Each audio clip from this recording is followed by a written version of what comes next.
আজকে অনেক কটা বিষয় নিয়ে আলাপ করা লাগবে, কারণ চারিদিকে মেলা গ্যাঞ্জাম লাগিছে। প্রথম বিষয় নিয়ে আলাপ করি। রুমিন ফারহানা কাছে কোন অভ্যুত্থান বা বিপ্লব 36 দিন বা এক মাসে হয় না। হ্যাঁ, কেউ যদি মনে করেন অল্প কয়েকদিনের আন্দোলনে হাসিনাকে দেশছাড়া করেছেন, তবে তারা বোকার স্বর্গে বাস করছেন। শেখ হাসিনার পালানো বিএনপির 16 বছরের আন্দোলনের ফসল গণবিস্ফোরণে শেখ হাসিনা পলায় গেছে। আন্দোলনকারী বিএনপি করেছে, ঈদের পরে আন্দোলন আর কেউ করেনি। হ্যাঁ, গুম আর খুন হয়েছে খালি বিএনপি কর্মী, দেশ ছাড়া হয়েছে খালি বিএনপির কর্মী। আমরা খায় না খায় অ্যাক্টিভিজম করলাম, আমরা তো বিএনপি করি না, গল্লিকও খাই না। সমাজ কি তাইলে আমাদের মেনে নেবে? বিএনপির আন্দোলন তো দেখেছেন, দেখেন নাই? গত 10টা বছর 10টা জনসভাও করতে পারেন নাই।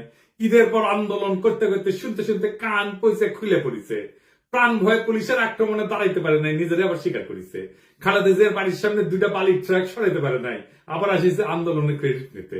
বিএনপি 16 বছর কেন 1600 বছর ঈদের পরে আন্দোলনের ঘোষণা দিল, হাসিনার যেত না। যখন আন্দোলন চলছিল তখন মির্জা ফখরুল কইছে বিএনপির নৈতিক সমর্থন আছে, শুধু সম্পৃক্ততা নাই। হ্যাঁ, শুনেন, আমরা এই আন্দোলনের সঙ্গে কখনোই সরাসরি জড়িত নই, আমরা তাদেরকে নৈতিক সমর্থন দিয়েছি। আর আজ রুমিন ফারহানা বলে বিপ্লব তারাই করেছে, এক মাসে বিপ্লব হয় না। তাহলে 7ই নভেম্বরে বিপ্লব কেমনে 4 দিনে হইল? নভেম্বরের 3 তারিখ থেকে 7 তারিখ বিপ্লব। রাশিয়ার বিপ্লব কেমনে 10 দিনে হইল? দুনিয়া কাঁপানো 10 দিন, ওই টাইমের উপরে একটা বইও আছে। বিপ্লব ক্ষণস্থায়ী, বিপ্লব অল্প সময় থাকে। বিপ্লব হইতেছে সেই মহেন্দ্র ক্ষণ, একটা মাহদীয় সময়, যখন একটা জনগোষ্ঠী তার জাতীয় আকাঙ্ক্ষার সর্বোচ্চ শিখরটা হুট করে ছুঁয়ে ফেলে, বিদ্যুৎ চমকের মতো বা লাফায় ওঠা ল্যাম্পের শিকার মতো। ওই সময় ওই জাতির উপরে আল্লাহর খেলাফত নাজিল হয়, তখন সেই হয়ে ওঠে দুনিয়ায় খোদার খলিফা, বিপ্লবের নায়ক। আর সেই অসামান্য মুহূর্তটাই বিপ্লব। আমরা ভাগ্যবান, আমরা পুরা জাতি ওই মুহূর্তটায় ওই মহেন্দ্র ক্ষণের নায়ক, যার মধ্যে দিয়ে সৃষ্টিকর্তার পবিত্র ইচ্ছা আমাদের জাতির উপরে নাজিল হয়েছিল। এই জন্য এই শহীদের মৃত্যু নাই, তারা সময় আর কালকে অতিক্রম করে যায়। আমি কইছিলাম খোদা তালার দয়া ছাড়া বিপ্লবের বিজয়ী হওয়া যায় না। খোদা তালা সাহসের আবাবিল পাখি পাঠানো লড়াইয়ের ময়দানে, খোদা তালার সাথে জনগণের একটা স্পিরিচুয়াল কানেকশন ছাড়া বিপ্লব সফল হয় না। মহাজীবনের ডাক শোনে সবাই। আপনি রুমিন ফারহানাকে বিএনপি কে খোদা তালার জায়গায় বসাইতেছেন? নাউজুবিল্লাহ। বিপ্লবের মালিক সৃষ্টিকর্তা, আপনারা না। আপনি বিপ্লবের নায়ক হইলে আপনি মাইকের সামনে চিল্লাইতেন না, অবশ্য ভুলভাল চিল্লান।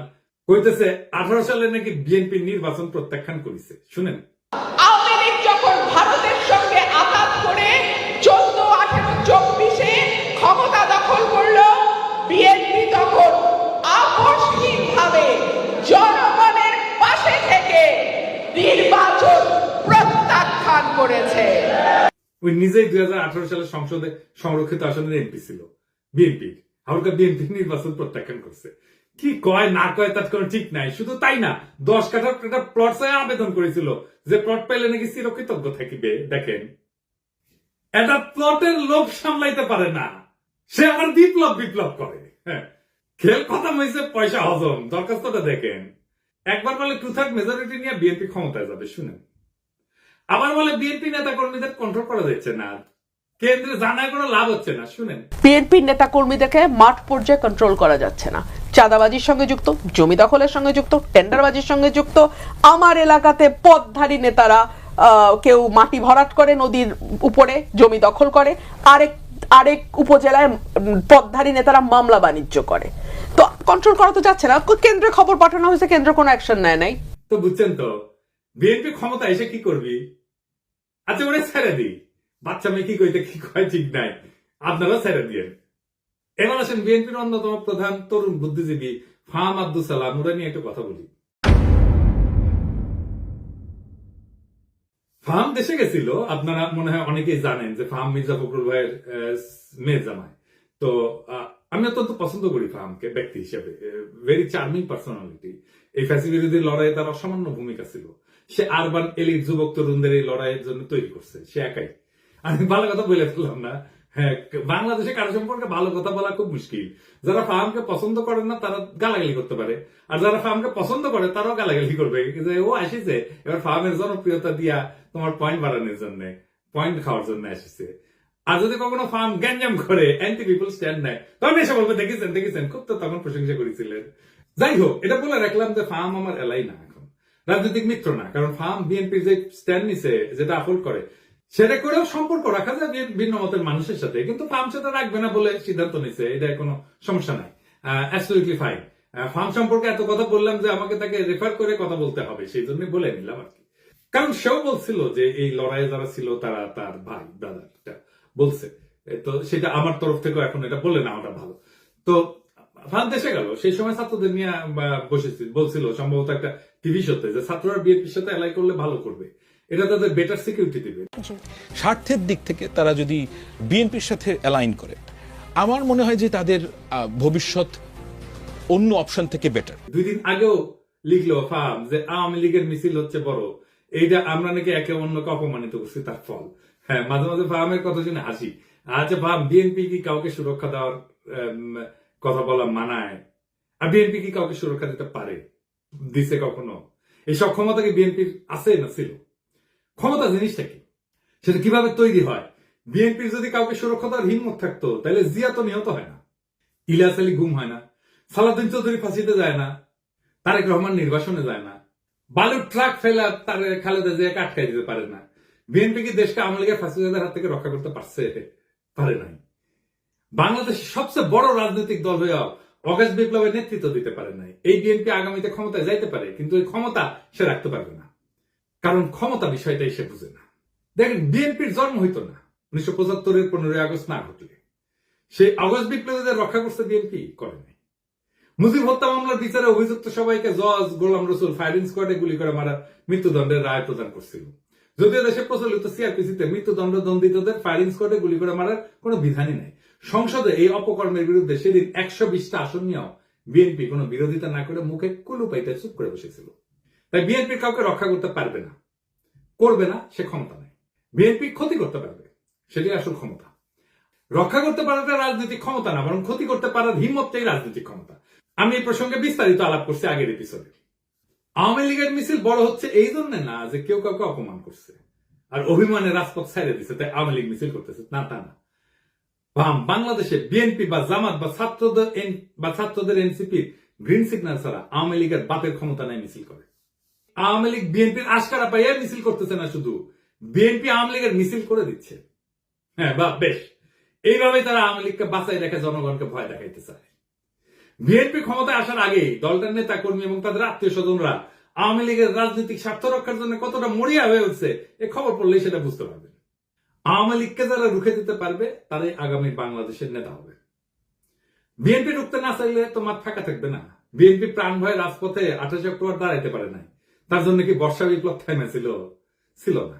ফার্মের কন্ট্রাডিকশন গুলো নিয়ে আলাপ করি না, চাইলে করা যায়। ফার্ম কইতেছে 71 একটা রেড লাইন, এই রেড লাইন ক্রস করলে বাংলাদেশের রাজনীতি করা যাবে না। এই জন্য নাকি জামাত মেইনস্ট্রিম হইতে পারে নাই। আজিব বাত। বিএনপি কি 71-কে ওন করে? সে নিজে কি ফার্মকে নিজে বাঙালি জাতীয়তাবাদকে ওন করে? ফার্ম তো নিজেই নিজেকে হিন্দুস্তানি মুসলমান বলছে। দেখেন, আমি নিজেকে বাঙালি মনে করি না, আমি নিজেকে হিন্দুস্তানি মুসলমান মনে করি। ফার্ম কি ধর্ম নিরপেক্ষতা মানে? সে কি সমাজতন্ত্র মানে? সে নিজেই কমিউনিস্টকে দান্দিক বলে। সেই বাকশাল চায়, আবার ইউরোপিয়ান এনলাইটমেন্ট চায়। দান্দিক বোকাচোদা আর কি। তাইলে ফার্মের 71টা আসলে কি? ফার্মের ন্যারেটিভ কি 71-এর? আমি আসলে জানতে চাই। এবার আসেন বিএনপির 31 দফা নিয়ে আলাপ করি। আমি 31 দফার এক এক দফা নিয়ে সারা সারা ভাবে আলাপ করেছি, আপনারা দেখছেন। আলাপ একবারে যদি করতাম আগ্রহ ধরে রাখতে পারতেন না। তো বিএনপির কিছু কইতে ইচ্ছা করে না, এটা বেকুব ভর্তি দল, এরা নিজেদের দুর্বলতা কখনো বুঝতে পারে নাই। যেহেতু অ্যান্টি আওয়ামী লীগ সকলের কাজের সুফল পাইছিল, তাই তারা ভাবে নাই নিজের ইন্টেলেকচুয়াল অ্যাসেট গড়ে তুলতে হবে। এখন পরিচয় গাড্ডায় আওয়ামী আমলের কোন ন্যারেটিভ তৈরি করতে পারে নাই, একটাও না। আপনি দেখাতে পারবেন না একটা ন্যারেটিভ তৈরি করছে, নিজেদেরকে রক্ষা করতে পারেনি ন্যারেটিভ তৈরি করে। আর এইটা যে তাদের দুর্বলতা, এটা কোনোদিন খতায় দেখেনি। গারপেলি করে মাস্তানি হয়, রাজনীতি হয় না। রাজনীতি সিরিয়াস বিষয়, ক্ষমতা মাফিয়াদেরও থাকে। যাই হোক, আজকে 2টা দফা নিয়ে আলাপ করবো বিএনপির 31 দফা। তার আগে কয়ে নি, রাজনৈতিক দফার সংখ্যা কম হইতে হয়। আমি চ্যালেঞ্জ দিয়ে বলতে পারি, বিএনপি স্ট্যান্ডিং কমিটির প্রত্যেককে আলাদা কইরা 31 দফা লিখতে বলেন, পারবে না, একজনও লিখতে পারবে না 31টা দফা। আপনি বিএনপির কর্মী হন, নেতা হন, নিজে লেখেন, এটা এপিসোড বফ করে নিজে লেখেন, পারবেন না। আমি চ্যালেঞ্জ দিলাম, পারবেন না। আপনি নিজে যার রাজনীতি করাটাই কাজ, যে পারেন না নিজের দফাটা নিজে লিখতে, মনে রাখতে। পাবলিকের বাপের ধন কি সাপে খেয়েছে যে সে মনে রাখবে? তার ঠেকা পড়ছে। আসেন দেখি রাজনৈতিক কর্মসূচি অল্প দফায় কেন হইতে হয় সেটা একটু আলাপ করি। এক নম্বর কারণ সহজবোধ্যতা। অল্প দফা থাকলে জনগণ সহজে বুঝতে পারে কি দাবি করা হচ্ছে। বেশি দফা থাকলে মেসেজ জটিল হয়ে যায়, সেই জন্য সাধারণ মানুষের মনোযোগ হারানোর ঝুঁকি বাড়ে।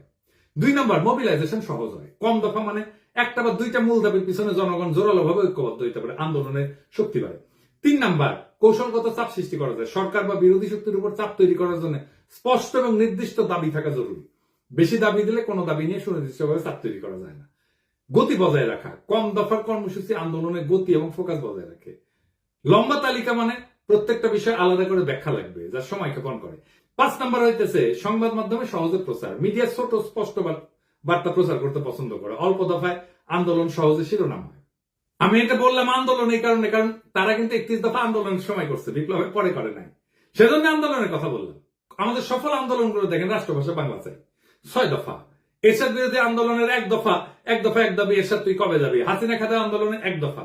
এমনকি বিএনপি যে 4 দলীয় জোটের 5 দফা ছিল 2001 সালের নির্বাচনে, দুর্নীতিমুক্ত প্রশাসন, সুশাসন, আইন শৃঙ্খলা উন্নয়ন, এই সমস্ত। তারপরে দফা বাড়তে থাকে। 2018 সালে বিএনপির ঐক্যফ্রন্টের দফা হয় 7 দফা আর 11টা লক্ষ্য। এই হইতেছে বাম ইনফ্লুয়েন্স। দাবি ঢুকাইতে হবে 23 মানুষ পড়লো কিনা শুনলো কিনা ভাবাভাবি নেই।